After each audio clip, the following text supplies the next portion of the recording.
ಸ್ವಾತಂತ್ರ್ಯ ದೊರಕಿ 78 ವರ್ಷ ಕಳೆದ್ರು ಆ ಒಂದು ಗ್ರಾಮದ ಜನರಿಗೆ ಮಾತ್ರ ಇನ್ನೂ ಸರಿಯಾದ ರಸ್ತೆಯಾಗ್ಲಿ ಸೇತುವೆಯಾಗ್ಲಿ ದೊಡ್ತಿಲ್ಲ. ಕಳೆದ 80 ವರ್ಷಗಳಿಂದ ಗುಡ್ಡದ ನಡುವೆ ಕಾಲು ದಾರಿಯನ್ನೇ ಬಳಸಿ ಪೇಟೆಯನ್ನ ತಲುಪುವ ಆ ಊರಿನ ಜನರ ಸ್ಥಿತಿಯಂತೂ ಶೋಚನೀಯ. ಮಳೆಗಾಲದಲ್ಲಿಯೂ ಆ ಊರಿನ ಜನ ಪೇಟೆ ನೋಡೋದೇ ಅಪರೂಪ.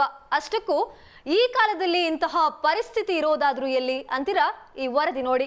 ಅದು ಪುತ್ತೂರು ತಾಲೂಕಿನ ಪಾನಾಜಿ ಗ್ರಾಮದ ನಿರೋಳ್ಯ ಎಂಬ ಪ್ರದೇಶ. ಈ ಊರಿನಲ್ಲಿ ಸುಮಾರು 10 ರಿಂದ 15 ಕುಟುಂಬಗಳು ವಾಸಿಸುತ್ತಿದ್ದಾರೆ. ಆದರೆ ಆ ಕುಟುಂಬಗಳ ದಿನನಿತ್ಯದ ಕಷ್ಟ ನೋಡಿದ್ರೆ ಯಾರೂ ಹತ್ರ ಹೋಗಲ್ಲ. ಹೌದು, ಚುನಾವಣೆ ಸಂದರ್ಭಗಳಲ್ಲಿ ಹೇಗಾದ್ರೂ ಒಂದು ದಿನ ರಾಜಕೀಯ ಮುಖಂಡರುಗಳು ಆ ಊರಿನ ಜನರ ಕೈಕಾಲು ಹಿಡಿದು ಮತ ಕೇಳಲು ಬರ್ತಾರೆ. ಬಳಿಕ ಯಾರೂ ಅಲ್ಲಿ ಜನಪ್ರತಿನಿಧಿಯಾಗಿರ್ತಾನೋ ಆತ ಬರೋದು ಮುಂದಿನ ಚುನಾವಣೆಯ ವೇಳೆ.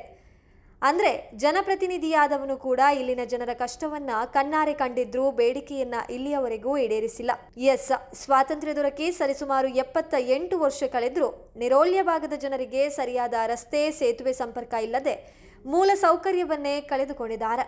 ರಸ್ತೆ ಸಂಪರ್ಕ ಕಲ್ಪಿಸಿಕೊಡುವಂತೆ ಸ್ಥಳೀಯ ಜನಪ್ರತಿನಿಧಿ ಅಧಿಕಾರಿಗಳಿಗೆ ಮನವಿ ಮಾಡಿ ಸುಸ್ತಾಗಿದ್ದಾರೆ. ಇನ್ನು ಮಳೆಗಾಲದ ಸಂದರ್ಭಗಳಲ್ಲಿ ಅಲೆತ್ತರಕ್ಕೆ ನೀರು ಹರಿಯೋದ್ರಿಂದ ಆ ಭಾಗದ ಜನ ಕೆಲಸಕ್ಕೂ ಹೋಗಲು ಅಸಾಧ್ಯವೆಂಬ ಪರಿಸ್ಥಿತಿ ಇದೆ. ಜೊತೆಗೆ ಶಾಲಾ ಮಕ್ಕಳಂತೂ ಮಳೆಗಾಲದ ಸಂದರ್ಭ ರಜೆ ಹಾಕಿ ಮನೆಯಲ್ಲೇ ಇರಬೇಕಾದ ಪರಿಸ್ಥಿತಿ. ಕೆಲವರಂತೂ ಮಳೆಗಾಲದ ವೇಳೆ ಮನೆ ಬಿಟ್ಟು ತೋಡಿನ ಇನ್ನೊಂದು ಪಕ್ಕದಲ್ಲಿರುವ ಮನೆಗಳಲ್ಲಿ ಆಶ್ರಯಿಸಬೇಕಾದ ಪರಿಸ್ಥಿತಿ ಕೂಡ ಇದೆ. ಸಮಸ್ಯೆ ಇದೆ, ರೋಡ್ ಇದ್ದು ಮತ್ತೆ ಇಲ್ಲಿ ತೋಡುಂಟು, ಅದಕ್ಕೆ ಒಂದು ಸೇತುವೆ ಏನಾದರೂ ಮಾಡಬೇಕು. ಮಳೆಗಾಲದಲ್ಲಿ ಕಷ್ಟ ಆಗ್ತದೆ ಹೋಗ್ಲಿಕ್ಕೆ. ಮಳೆಗಾಲದಲ್ಲಿ ಏನು ಕಷ್ಟ ಅಂದರೆ ಫುಲ್ ನೀರು ಬರ್ತದೆ ಹಾಗೆ. ಮತ್ತು ಈಗ ಮೊದಲೆಲ್ಲ ಇದು ಅಡಿಕೆದು ಹಳೆ ಇದು ಹಾಕಿ ಹೋಗ್ತಾ ಇದ್ದದ್ದು. ಇದಕ್ಕೆ ಒಂದು ಸೇತುವೆ ಏನಾದರೂ ಮಾಡಿ ಕೊಡಬೇಕಿತ್ತು. ಅಲ್ಲ, ಈ ಬಾರಿಯ ಮಳೆಗೆ ಏನಾದರೂ ಸಮಸ್ಯೆ ಇದ್ರೆ ಆ ಥರ ಹೇಗೆ ಹೋಗ್ತೀರಿ ಅಂತ? ಅದೇ ಇದು ಮಣ್ಣು ಹಾಕಿದ್ದೆಲ್ಲ ಈಗ ಹೋಗ್ಬೋದು. ಅದಕ್ಕೆ ಈಗ ಪಂಚಾಯತ್ನವ್ರು ಏನಾದರೂ ಒಂದು ಪಿಲ್ಲರ್ ಆದರೂ ಹಾಕಿ ಕೊಟ್ಟರೆ ತೆಂಗಿನದ್ದು ಎಲ್ಲ ಅಡಿಕೆದು ಹಾಕಿ ಹೋಗ್ಬೋದಲ್ಲ ಈ ವರ್ಷಕ್ಕೆ. ಮನವಿ ಮಾಡಿದ್ರಾ? ಹೇಳಿದ್ದೇವೆ, ಏನು ಸ್ಪಂದಿಸಿಲ್ಲ. ನಾವೇ ಕೈಯಿಂದ ಹಾಕಿ ಇದು ಮಾಡಿ ಹೋಗ್ತಾ ಇದ್ದದ್ದು.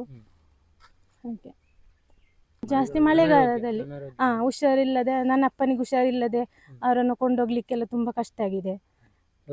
ಹೊತ್ತುಕೊಂಡು ಹೋದು ಇಲ್ಲಿಂದ ಅಲ್ಲಿ ಮೇಲೆ ತನಕ ಹೊತ್ತುಕೊಂಡು ಅಲ್ಲಿ ತನಕ ಮಾತ್ರ ರಿಕ್ಷಾ ಬರೋದು. ಇಲ್ಲಿ ಬರ್ತಾ ಇರಲಿಲ್ಲ. ಇದು ರೋಡ್ ಆದ್ಮೇಲೆ ಬಂದದ್ದು ಇಲ್ಲಿ ರಿಕ್ಷಾಲಿ ಈಗ ಬರೋದು. ಇಲ್ಲಿ 2 ಮನೆ ಮತ್ತೆ ಆಚೆ ತುಂಬಾ ಮನೆ ಉಂಟು. ಭಟ್ರುಗಳದ್ದೆಲ್ಲ ಕನೆಕ್ಟ್ ಆಗ್ತದೆ. ಇಲ್ಲಿಂದ ಸಮಸ್ಯೆ ಉಂಟು. ಅಲ್ಲಿಂದ ಅಂಗನವಾಡಿ ಮಕ್ಕಳೆಲ್ಲ ಬರ್ತಾರೆ, ಈ ಕಡೆ ಹೋಗ್ಬೇಕು, ಇಲ್ಲದ್ರೆ ಈಗ ಆರ್ಲಪದವಾಗಿ ಬರಬೇಕು. ಇನ್ನು ಹಿರಿಯ ನಾಗರಿಕರಂತೂ ಮಳೆಗಾಲ ಮುಗಿದ ಬಳಿಕವೇ ಮನೆಯಿಂದ ಹೊರ ಬರಬೇಕಂತ ಸ್ಥಿತಿ ಆ ಊರಿನಲ್ಲಿ ನಿರ್ಮಾಣ ಆಗಿದೆ. ರಸ್ತೆ ಸಂಪರ್ಕ ಸೇತುವೆ ಇಲ್ಲದೆ ಪೇಟೆಯನ್ನ ಆ ಊರಿನ ಜನ ನೋಡೋದೇ ಅಪರೂಪವಾಗಿದೆ. ಪಕ್ಕದ ಗ್ರಾಮಗಳ ಸಂಪರ್ಕವೂ ಕಡಿತಗೊಳ್ತದೆ. ಸಮರ್ಪಕ ರಸ್ತೆ ವ್ಯವಸ್ಥೆ ಇಲ್ಲದ ಕಾರಣ ತುರ್ತು ಚಿಕಿತ್ಸೆ ಸಿಗದೆ ಅದೆಷ್ಟೋ ಭಾಗದ ಜನರು ಮೃತಪಟ್ಟಿರುವ ಉದಾಹರಣೆಗಳು ಕೂಡ ಇವೆ. ರೋಗಿಗಳಂತೂ ಹೊತ್ತುಕೊಂಡೇ ಹೋಗಬೇಕಾದ ಪರಿಸ್ಥಿತಿ ಇಲ್ಲಿ ಇದ್ದು. ದೇವಸ್ಯ ನಿರೋಳ್ಯ ಕಡಂದೇಲು ಸಂಪರ್ಕಿಸುವ ಈ ಭಾಗದಲ್ಲಿ ಇದೀಗ ಸ್ವಂತ ಊರಿನ ಕಾಲನಿ ನಿವಾಸಿಗಳು ತಮ್ಮ ಸ್ವಂತ ಹಣ ತಾವೇ ಹಾಕಿ 2 ಕಿಲೋಮೀಟರ್ ರಸ್ತೆಯನ್ನ ಮಾಡಿಕೊಂಡಿದ್ದಾರೆ. ಇದಕ್ಕೆ ಅಂಬೇಡ್ಕರ್ ತತ್ವ ರಕ್ಷಣಾ ವೇದಿಕೆ ಕೈಜೋಡಿಸಿದ್ದು ಆಟೋ ಹೋಗುವಷ್ಟು ರಸ್ತೆಯನ್ನ ಸಂಚಾರಕ್ಕೆ ತಕ್ಕಂತೆ ನಿರ್ಮಿಸಿಕೊಟ್ಟಿದ್ದಾರೆ. ಆದರೆ ಕಿರು ಸೇತುವೆ ನಿರ್ಮಾಣ ಮಾಡಲು ಸಾಧ್ಯವಾಗದೆ ನೀರಿನ ತೋಡಿಗೆ ಮಣ್ಣು ಹಾಕಿ ರಸ್ತೆ ನಿರ್ಮಿಸಿದ್ದಾರೆ.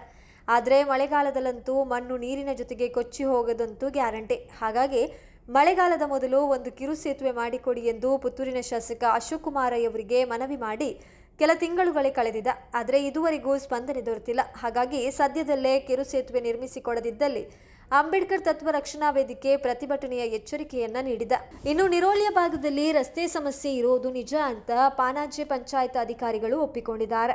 ಒಟ್ಟಿನಲ್ಲಿ 80 ವರ್ಷಗಳಿಂದ ನಿರೋಳ್ಯ ಭಾಗದ ಜನ ರಸ್ತೆ ಸೇತುವೆ ಸಂಪರ್ಕ ಇಲ್ಲದೆ ಪಡ್ತಾ ಇರುವ ಕಷ್ಟಕ್ಕೆ ಇನ್ನಾದ್ರೂ ಮುಕ್ತಿ ಸಿಗುತ್ತಾ ಅನ್ನೋದನ್ನ ಕಾದು ನೋಡಬೇಕಾಗಿದೆ. ತುಂಬ ಇದೆ.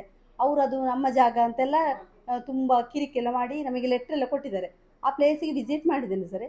ಅದ ನಂತರ ಅವರು ಮತ್ತು ಉಗ್ರಾಣಿಯವರು ಸಹ ಪ್ಲೇಸ್ ವಿಸಿಟ್ ಮಾಡಿ ಅದು ಅವರದ್ದು ಯಾರ್ದು ಸಹ ಬರೋದಿಲ್ಲ, ಅದು ಸರ್ಕಾರಿ ಜಾಗ ಅಂತಲೇ ಬಂದಿದೆ, ಅದು ನಕ್ಷೆ ಎಲ್ಲ ಆಗಿದೆ ಸರ್.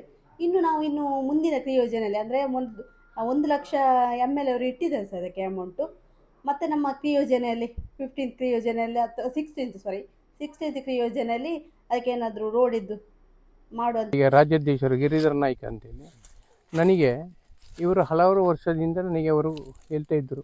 ಬಹುಶಃ ನನಗೆ ಅದರಲ್ಲಿ ಆ ಟೈಮಲ್ಲಿ ಶಾಸಕರಿಗೆ ಮನವಿ ಕೊಟ್ಟಿದ್ದಾರೆ. ಇಲ್ಲಿ ಬೆಟ್ಟಮಡಿಗೆ ಇಲೆಕ್ಷನ್ ಇತ್ತು, ಆ ಶಾಸಕರಿಗೆ ಮನವಿ ಕೊಟ್ಟಿದ್ದಾರೆ. ಶಾಸಕರು ಹೇಳಿದ್ರು ನಾನು ಖಂಡಿತವಾಗಿ ಮಾಡಿಕೊಡ್ತೇನೆ. ಅದು 1 ವರ್ಷ ಕಳೆಯಿತು. ಅಥವಾ ಇವರ ಹತ್ರ ಏನು ಮನವಿ ಕೊಟ್ಟದ್ದೆಲ್ಲ ಅರ್ಜಿ ಎಲ್ಲ ಉಂಟು, ಪಂಚಾಯತಿಗೆ ಹೇಳ್ತಾ ಇದ್ದಾರೆ. ಆದರೆ ಇಲ್ಲಿಂದ ಅಲ್ಲಿಯವರೆಗೆ ಇಲ್ಲಿಂದ ಮೂಲ ಸೌಕರ್ಯ ಅಂತ ಇರಲಿಲ್ಲ. ಪಾಪ ಇಲ್ಲಿಯ ನನ್ನ ಮೆಂಬರ್ನವರು ತಂದೆ ಹಾರ್ಟ್ ಪೇಷಂಟ್ ಇರೋ ಹೊತ್ತುಕೊಂಡು ಹೋಗುವ ಅರ್ಧ ದಾರಿಯಲ್ಲಿ ತೀರಿ ಹೋದರು. ಕೆಲವರು ಪ್ರಾಯದಲ್ಲಿ ಏನು ಮಾಡಿದರು, ಹುಷಾರಿಲ್ಲುವಾಗ ಏನೂ ಮಾಡಲಿಕ್ಕೆ ಆಗೋದಿಲ್ಲ. ಎಷ್ಟೋ ಜನ ಸತ್ತಿದವರು ಇದ್ದಾರೆ. ಖಾಲಿ ಇಲ್ಲಿ ಟೋಟಲ್ 5 ಮನೆ ಇತ್ತು, ಈಗ 2 ಮನೆ ಇರುವುದು. ಇಲ್ಲಿದು 3 ಮನೆಯವರು ಕಟ್ಟಲಿಕ್ಕೆ ಏನಿಲ್ಲ, ಮಳೆಗಾಲದಲ್ಲಿ ಬಿದ್ದು ಹೋಗಿದ್ದು ಎಲ್ಲ ಬಾಡಿಗೆ ರೂಮಲ್ಲಿ ಇದ್ದಾರೆ. ಯಾವುದು ಪರಿಶಿಷ್ಟ ಜಾತಿ ಪಂಗಡದವರೇ. ಇದಕ್ಕೆ ನಾನು ಶೋಚನೀಯ ನೋಡಿ ನನಗೆ ಒಂದು ಮನವಿ ಮಾಡಿದ್ರು. ಮನವಿ ಮಾಡುವಾಗ ನಾನು ಬಂದು ನೋಡಿದಾಗ ನನಗೆ ತುಂಬ ಬೇಸರ ಆಯಿತು. ಆದರೂ ನಾನು ಅವರ ಹತ್ರ ಪರಿಶೀಲನೆ ಮಾಡಿದ ರಸ್ತೆ ಯಾವುದು ಏನು ಅಂತೇಳಿ ಅವರ ಪಟ್ಟ ಜಾಗ ಯಾವುದೂ ಇಲ್ಲ ಅಂತ ಹೇಳಿದರು. ಇದು ಎಲ್ಲ ಸರ್ಕಾರಿ ಜಾಗ, ಆದರೆ ಯಾವರಿಗೆ ಪ್ಲಾಟಿಂಗ್ ಆಗಲಿಲ್ಲ, ಅದು ಸರ್ಕಾರಿ ಜಾಗ ಅಂತೇಳಿ ಹೋಗೋದು. ಆದರೆ ನೀವು ಆರಂಭದಲ್ಲಿ ಮಾಡೋ ಅದಕ್ಕೆ ನಾನು ಇವರಿಗೆ 1 ತಿಂಗಳಲ್ಲಿ ನಾನು ಭರವಸೆ ಕೊಟ್ಟೆ, 1 ತಿಂಗಳಿಗೆ ರಸ್ತೆ ಮಾಡಿಕೊಡ್ತೇನೆ ಅಂತ. ರಸ್ತೆ 1 ತಿಂಗಳಲ್ಲಿ ಮಾಡಿಕೊಟ್ಟರು. ಇದಕ್ಕೆ ಸಹ ನಾನು ಮನವಿ ಕೊಟ್ಟಿದ್ದೇನೆ. ಯಾಕೆ ಇದಕ್ಕೊಂದು ತೂಗು ಸೇತುವೆ ಆಗಬೇಕು. ಯಾಕೆ ಕೊಟ್ಟರು, ಈ ಒಂದು ನೋಡಿ, ಹೊಳೆಯಲ್ಲಿ ಬರುವಾಗ ನೀರು ಅಂತೇಳಿ ನಡೆದುಕೊಂಡು ಬರಲಿಕ್ಕೆ ಆಗುವುದಿಲ್ಲ. ನಡೆದುಕೊಂಡು ಈ ಶಾಲೆ ಮಕ್ಕಳೆಲ್ಲ ಇದ್ದಾರೆ, ಶಾಲೆ ಮಕ್ಕಳಿಗೆ ಹೋಗಲಿಕ್ಕೆ ತುಂಬ ಕಷ್ಟ ಆಗ್ತದೆ. ಮತ್ತು ಈ ವೃದ್ಧರಿಗೆ, ಈ ಪ್ರಾಯದವರಿಗೆ ಹೋಗಲಿಕ್ಕೆ ಭಾರಿ ಕಷ್ಟ ಆಗ್ತದೆ. ಅದಕ್ಕೆಲ್ಲ ನಾನು ಮನೆ ಕೊಟ್ಟಿದ್ದೇನೆ. ಯಾಕೆ ಗೊತ್ತಂದ್ರೆ ಏನಾದರೂ ಒಂದು ಇದೊಂದು ಸಂಕನ್ನು ಮಾಡಿ ಹೀಗೆ ಅಂತೇಳಿ ಆಯ್ತಾಯ್ತೆಲ್ಲ ಭರವಸೆ ಕೊಡ್ತಿದ್ದಾರೆ. ಇವರಿಗೆ ಒಂದು 85 ವರ್ಷದಿಂದ ಇವರಿಗೆ ಮನೆ ತೆರಿಗೆ ಕಟ್ತಾ ಇದ್ದಾರೆ. ಆದರೆ ಯಾವುದೇ ಒಂದು ಅಧಿಕಾರಿಗಳ ಒಂದು ರಾಜ್ಯಕ್ಕೆ ಒಂದು ಸುಳ್ಳು ಭರವಸೆ ಹೇಳುವುದ ಹೊರತು ಯಾವುದೇ ಪರಿಶಿಷ್ಟ ಜಾತಿಯವರಿಗೆ ಇಷ್ಟವರಿಗೆ ರಸ್ತೆ ಮಾಡಿಕೊಟ್ಟವರು ಯಾರಿಲ್ಲ. ಅದಕ್ಕೆ ಬಗ್ಗೆ ಅಂಬೇಡ್ಕರ್ ತತ್ವ ರಕ್ಷಣೆ ವೇದಿಕೆಯಿಂದ ಬೇಡಿಕೆ ಕೊಟ್ಟಿದ್ದರೆ ನಾನು ಖಂಡಿತವಾಗಿ ಮಾಡಿಕೊಡ್ತೇನೆ ಅಂತೇಳಿ 1 ತಿಂಗಳಲ್ಲಿ ಆ ರಸ್ತೆಯನ್ನು ಮಾಡಿಕೊಟ್ಟಿದ್ದೇನೆ. ಇದೆಲ್ಲ ನನ್ನ ಯಾರಿಗೆ ಗೊತ್ತಂದರೆ ನನ್ನ ಅಂಬೇಡ್ಕರ್ ಅಭಿಮಾನಿಗಳೆಲ್ಲ. ಅದಕ್ಕೋಸ್ಕರ ಅವರನ್ನು ನೋಡಿ ನಾವು ಖಂಡಿತವಾಗಿ ರಸ್ತೆ ಮಾಡಿಕೊಟ್ಟಿದ್ದೇನೆ. ನನ್ನ ಭರವಸೆಯನ್ನು ಈಡೇರಿಸಿಕೊಟ್ಟಿದ್ದೇನೆ. ಇನ್ನೂ ಸಹ ಮುಂಚೆ ಇವರಿಗೆ ಏನಾದರೂ ಮಳೆಗಾಲದಲ್ಲಿ ಹೋಗ್ಲಿಕ್ಕೆ ಇನ್ನೂ ಕಷ್ಟ ಆಗ್ತದೆ. ಪಾಲು ಹಾಕೋದು ಇವರು ಎಲ್ಲೆಲ್ಲಿ ಆದರೂ ಅಡಿಕೆ ಮರವನ್ನೆಲ್ಲ ಯಾರ ಹತ್ರ ಬೇಡಿಕೊಂಡು ಬಂದು ಇವರು ಹಾಕೋದು. ಯಾಕೆ ಗೊತ್ತಾರೆ, ಅಂಥ ಶೋಚನೀಯ ವಿಷಯ ಇರುವಾಗ ಯಾವುದೇ ಒಂದು ಅಧಿಕಾರಿಗಳು ಬರುವುದಿಲ್ಲ, ಒಂದು ರಾಜ್ಯಕ್ಕೆ ವ್ಯಕ್ತಿಗಳು ಬರುವುದಿಲ್ಲ, ಒಂದು ಪಂಚಾಯತಿ ಮೆಂಬರ್ನವರು ಬರುವುದಿಲ್ಲ ಅಂತ ಹೇಳಿದರೆ ಅದು ದೊಡ್ಡ ಶೋಚನೀಯ ವಿಷಯ. ಅದಕ್ಕಾಗಿ ಇಲ್ಲಿ ಏನಾದರೂ ಆ ಮೂಲ ಸೌಕರ್ಯ ಏನುಂಟ ಅದು ಮಾಡಿ ಕೊಡದಿದ್ರೆ ಇನ್ನೂ ಸಹ ನಾವು ಪಂಚಾಯತ್ ಎದುರು ಖಂಡಿತವಾಗಿ ನಾವು ಪ್ರತಿಭಟನೆ ಕೂತ್ಕೊಳ್ತೇವೆ. ಅದಕ್ಕೆ ಯಾವುದೇ ಒಂದು ಅಂಬೇಡ್ಕರ್ ತತ್ವ ರಕ್ಷಣೆ ವೇದಿಕೆಯಿಂದ ಖಂಡಿತವಾಗಿ ನಾವು ಇಲ್ಲಿಯ ಕಾಲೋನಿ ನಿವಾಸಿಗಳಿಂದ, ನೀರೊಳ್ಳಿಯ ಕಾಲೋನಿ ನಿವಾಸಿಗಳನ್ನು ಸೇರಿಸಿ ನಾವು ಖಂಡಿತವಾಗಿ ಇನ್ನೊಂದು 2 ತಿಂಗಳಲ್ಲಿ ನಾನು ಪ್ರತಿಭಟನೆ ಕೈಗೊಳ್ತೇನೆ. ಇದು ಈ ಬೇಡಿಕೆಯನ್ನು ಈಡೇರಿಸಲಿ.